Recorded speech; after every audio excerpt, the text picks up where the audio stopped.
Welcome back to another episode of The Graduate Guy. Today we're joined by Tristan. Tristan, welcome to the podcast, mate. Thank you, good to be on. Yeah, so you are the co-founder of Marna, which is a very fast growing iced tea brand in the UK, already in Soho House and Fortnum's, which are two not bad clients for your first ones, but this isn't what you always thought you were going to do in your career. And this episode we're going to sort of tell your story and your journey. I think a good place to start is the beginning. You're at Bath studying management. What did you think your career was going to be at that point? What were you thinking it would turn out to look like back then? Yeah, I mean, fair question. Not iced tea, Yeah. to be honest. I remember I started a 4-year program at Bath, where one of the years was a placement year. And I remember sat in my room just before dinner time and just drew up a list of kind of firms and jobs and things that could be interesting to me. And the list was enormous, absolutely enormous. And it was, your marketing jobs, HR jobs, your finance jobs, everything underneath the sun. And somehow ended up doing investment banking at a firm called Lazard. So that was the first and only, I guess, corporate job I've ever had. But it was one actually where I'd applied to it and they rejected me. And I applied again about 10 minutes later. And there's a box that you tick saying, have you applied to this job before? And I ticked it again saying, yes, I've applied to this. And for some reason, the second time around, I got through. And then spent 4 years there. So one of those years was on placement, next 3 years full-time after university. But I had the best time there. It was not an easy role. It's demanding at times, but I had a very, very good time there. I learned so much and I have a lot of friends still left at Lazard. And then, from there, about a year and a month ago now, made the switch and decided to leave that all behind to start a healthy iced tea company. Not planned, not this kind of grand plan from the beginning. It just happened. And here we are today. It's been a crazy adventure, some ups, some huge ups, some really low lows. But it's been so much fun and just very, very different to what I thought I'd be doing a year ago. Yeah, and I think obviously you said that you loved your role in investment banking, and I think for a lot of people it is very desirable to get into it. It gets put on this pedestal as a brand, as an industry that is the best you can do coming out of university. So once you were in it, what was it that about this idea, about what you're building, that made you want to, stop doing something that everybody would say, oh no, come on mate, you're making loads of money, you're working for this amazing company. What was just so compelling about this company that you just had to go and build it? Yeah, sure. I joined Lazard because I joined that world because I wanted to learn as much as I could, as quickly as I possibly could, and that was an avenue to do that. So it was never about the money. I think I saw a lot of people think about investment banking and just think purely from a monetary perspective, and that isn't the right way to think about it, because if you kind of average out the hours that you work versus the pay you get, you do the kind of sum and you get the average kind of pay per hour. Yeah. It's not actually a lucrative a career as people think, and they just kind of see the salary and go, yeah, it's going to be a lot of work. It's a demanding job, and anyone who tells you otherwise is mistaken. So I went in it from the perspective of I want to learn as much as I possibly could, and investment banking gives you that background to be able to go in and analyze any company that exists and be able to tell, what's the driver of growth, how are they functioning as a business, how do they operate, how do they make money, all that kind of stuff. And that was really interesting to me, and that gave me the opportunity to learn as much as I could. So that was the reason for investment banking. It wasn't the monetary side of things. And then I guess carrying that over into iced tea, I've always been at my best, and this is just the way I work, when there is a problem to solve or when the work is at its most difficult. So I wanted to keep learning, and this opportunity to go and start something in a sector that I had no experience in offered me that chance kind of professionally to keep developing a skill set. And then iced tea just came from a love of iced tea. It sounds really bizarre to say, but my mum is from Singapore. So I grew up in Hong Kong for a bit of my life, and then I moved to London, and iced tea in Asia is really, really popular. Iced tea in the US is really, really popular. Europe, same. In this country, we drink so much tea, and yet we've not really figured out how to do iced tea all that well. And so it was from that kind of view that I had that I will go abroad to drink iced tea, but I won't drink it here in the UK. And it was from there the idea was born. And so I ended up in the US, probably the summer of 2021, and just started messing around with making a homemade iced tea for myself. Literally these big buckets. I'd get lemons and squeeze them by hand. I'd use like black tea bags and put them in overnight. And it started off very, very homemade, and it went from there. But it was accidental in the sense that I was just doing something that I loved. And through the power of word and mouth and just seeing that take shape and develop and go from a homemade bucket to starting to share it with more friends and family, it took off on a journey of its own. And it got to the point in June last year where I just wasn't able to do both. And so I had to make the choice. Do I stick with a career that I actually really liked at a firm that I really liked, or do I just take a massive, shot to nothing and see what happens? And I'm so glad we did, because today, 15 months on, it's a very, very different proposition and a very different journey in our tiny company's history as it was versus back then. And I think what's interesting to me there is that you went to investment banking to learn as much as possible. So you were already gearing up to maybe do something for yourself or repurpose those learnings into something that it could be more about you and more attuned to your passion. But you knew that you weren't just going to do it for anything that you didn't care about. Because I think there is this sort of thing at the moment where on social media you see all these people glamorizing entrepreneurship and being able to start it really young and build these consumer brands and everything. But I bet there are so many learnings that you made in investment banking that actually meant that this process, even though it's not been smooth, it would be so much smoother than just if you tried to start it when you were 20.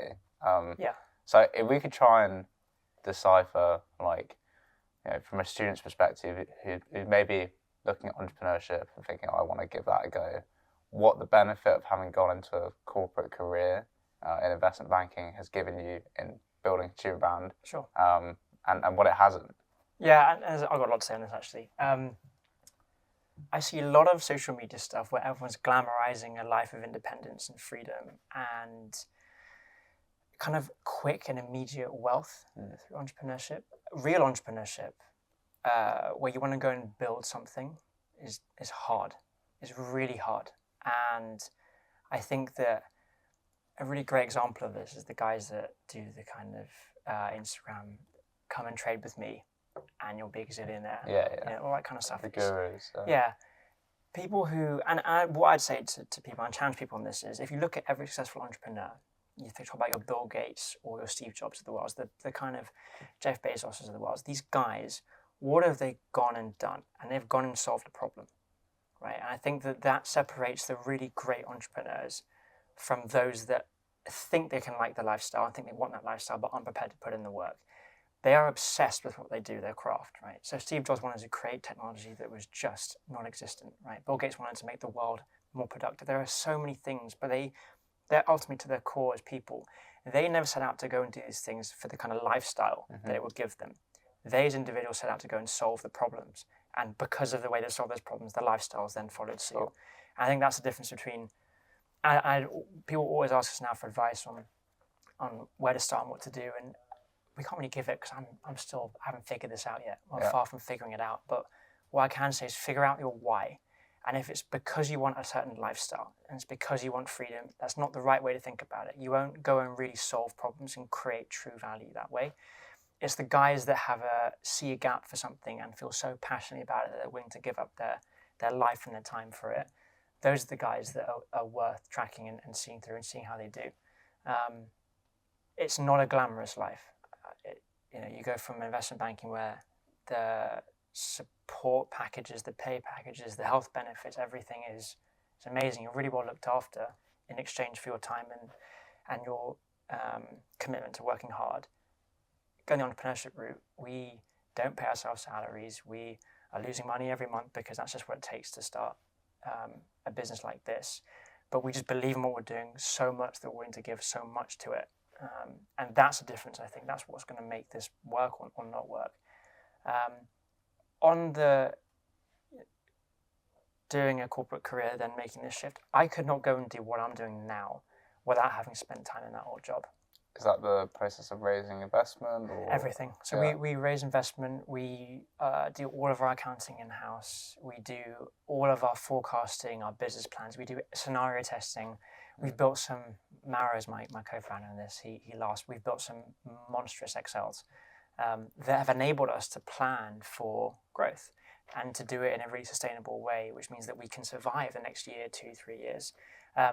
All of that stuff would not happen without us, and me in particular, on the number side of things, being in Lazard or being an investment bank. So I think there's no rush to go and do the entrepreneurship stuff. You see on social media, these young guys, age 21, giving it a go. There's no rush. And in the perfect world, I should have gone and spent time working for an FMCG firm to learn about this industry that I'm now going into. I didn't have the luxury of that pathway, and I made the most of what I've had. But there's no way we could go and do what we're doing now without having spent that time. And I would urge people to just think there's no rush with this stuff. It's learn as much as you can, and then when you hit your ceiling for how much you've learned, then think about what you want to do next.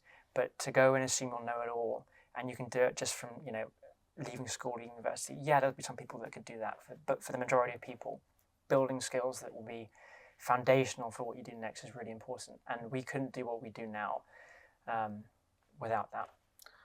There'll be someone sitting there listening to this who is like, okay, this is great advice. It's real. You've shown the glamorous parts, the not so glamorous parts. But I think ultimately, you got into investment banking for a top firm. You got into Bath to study management, and I think there will be people that will be really ambitious. And you alluded to the fact that you're not necessarily book smart in the beginning. Education didn't come necessarily easy. Like, it wasn't a guarantee you get a first or land a top job at an investment bank. So what was it at university, or even before that is driving all this ambition? What's your mindset that you could give back to someone who's wants to be successful but isn't quite allocating that ambition correctly? Yeah, I think that on the Booksmart thing, I think about it like my sister and I. My sister's unbelievably book smart, and she will always get better grades than I always have done. I've not done badly, but I've not done as well as my peers. And I think that there's the kind of the book smart piece of people's development and who they are, and also just that kind of how good they are in the real world. And some of the old school way of thinking about jobs was you hire from Oxbridge because they're the smartest people in the world. Actually, the people that I worked with, the best brains, that never were from Oxbridge, because I don't know, it's not uniform in this approach, but diversity of thought is massive, and I think that some of the smartest people I've ever worked with at my old job, and even now, never went there. And I think that there is, being book smart is one thing to get you to a certain point, but then applying those skills into the real world where you have to be commercial, think on your feet, think quickly. It's a different type of thinking. I think it's, I was saying to Pete before we came on here, the job that I got straight out of university, I didn't get in. And if that doesn't show you that sometimes it's just a bit of luck to be able to just get onto an internship program or to get onto a graduate program, and then I don't know what else will.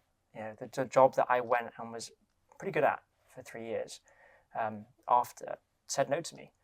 Right? And I don't know why. I applied to probably 30 jobs and I got rejected from the majority of them. And I have no idea why the one job that I ended up doing was the one job I went back to and said, I'm going to apply again. I couldn't tell you what made me do that. Because it wasn't on my radar. It wasn't something that I was set on doing investment banking. My radar was wide.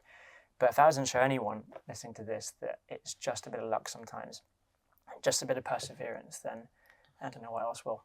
Yeah, and I think a lot of people think you have to be very intentional in your career. And although that ultimately is what you want, the point you want to get to, there's a load of learning that you have to do before you can even do that. You say having your why locked down for building a business, but also having your why locked down for working hard or doing anything related to your career is an important duck to have in order. So I think if we fast forward to where you're at now, and looking back at your career and everything you've been doing, what are you most proud of today? I mean, you've got all the glamorous, getting into Soho House, etc. But which jump or bit of your career are you just really proud of doing something where you might not have even had the right to do it, right? Yeah. What am I most proud of? I think so. Our first ever massive win, was Fortnum & Mason, and that came about at the beginning of this year, and that came out from a cold approach. We don't know any of the buyers, we don't know any of the people in the space. We are just cold emailing, LinkedIn, everything people say you should go and do, we're going and doing. And I think that was a massive win for us, because it was, they're the most famous tea house in the world, right? Everyone in the world knows what Fortnum & Mason is, and for them to take on an external tea product and our external tea product was a massive win, because it gave us the confidence that we were onto something that was worth sharing. And I think that we started this company out wanting to share a healthier iced tea with more people, and getting that one over the line was a big stamp of approval for us, in the sense that we've got a product that's good enough for this tea house. And if it's good enough for Fortnum & Mason, in theory, it should be good enough for everyone. And at that point on, you can kind of puff out your chest a bit more, you can walk a bit higher, because every late night you do, all the work you put in is now finally becoming, it's now starting to pay off. And I think that was the first mega win for us. Obviously, there's been loads of other ones, the Soho one, the viral TikTok video, a whole bunch of other things. But that was the first one we just thought, right, we've now got something. We've now got a company and a brand that people want to have on their shelf. And for that was insane. Seeing that on the shelf for the first time was emotional, because you just, all of the work up until that date had kind of gone into that moment. I can imagine in that pitch to Fortnum & Masons, or even in your job interview for investment banking, like, you can have all the degrees and have ticked all the boxes and all the adequate skills, but at the end of the day, it comes down to storytelling. Yeah. And even that viral TikTok, right? that is the ability to tell a relatable story, all the highs and all the lows, albeit helped out by a good tune in the background.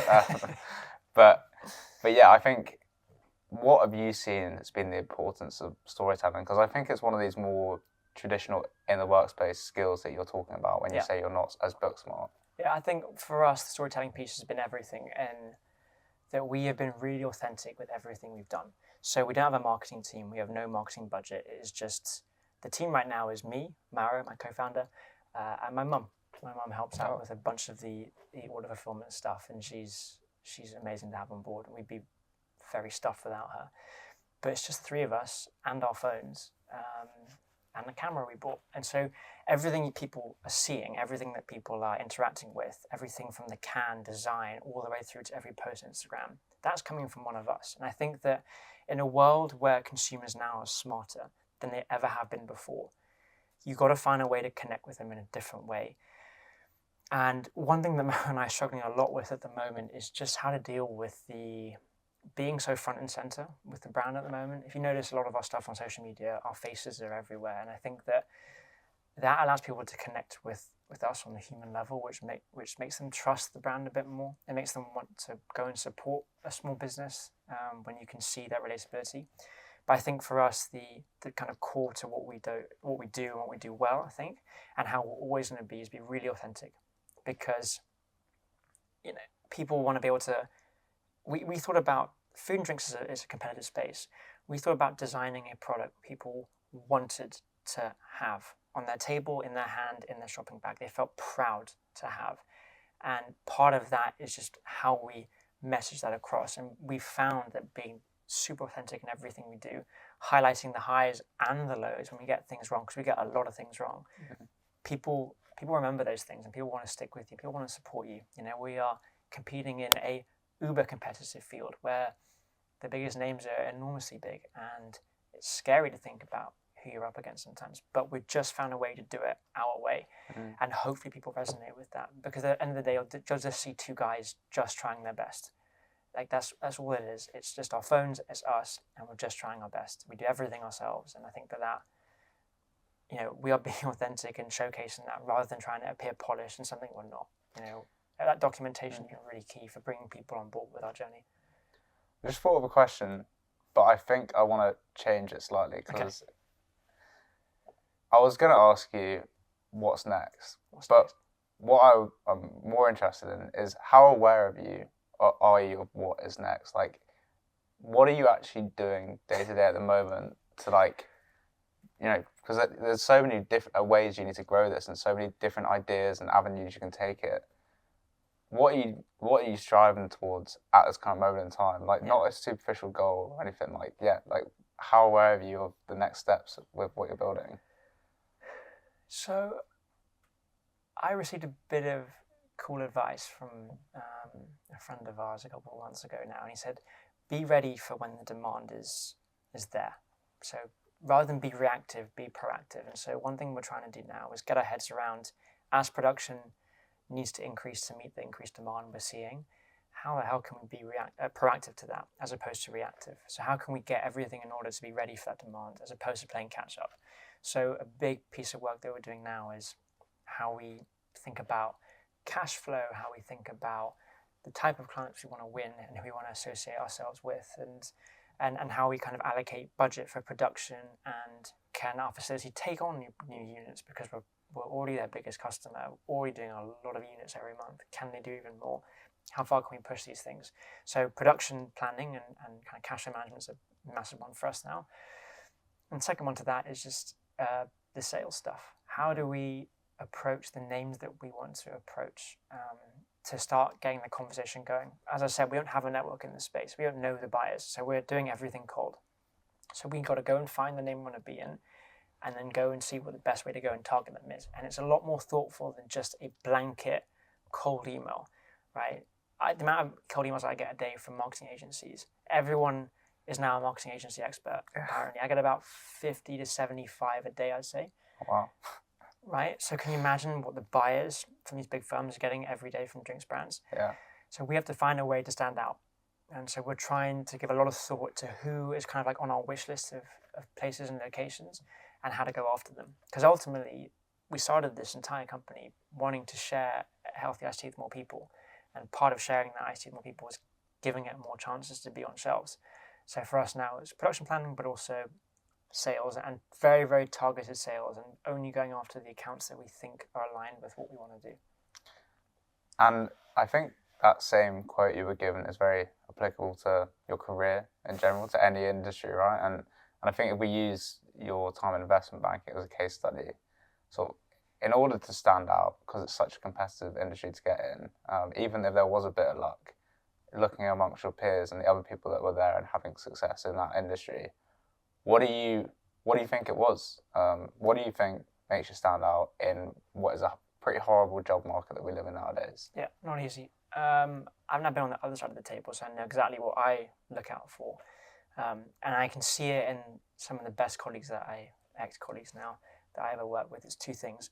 One, a willingness to learn, right? I remember being sat at the back of the training room on my first day there, and going through a balance sheet, and I had no idea what the hell they were on about.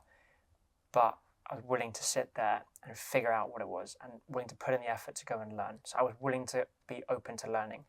And the amount of people that come in thinking they know it all, you're not going to know more than the guys already at these firms, right? They live and breathe this every day. So be humble enough to know that you've got to be willing to learn, and you don't know it all, walking into an interview room or walking into any setting.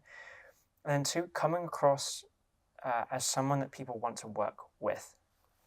You know, in investment banking specifically, you do very long hours sometimes, not every day, but some days it's long. So you want to be able to identify people that you would be happy to be sat next to, because they'd have your back, they would share the workload, they would help you out.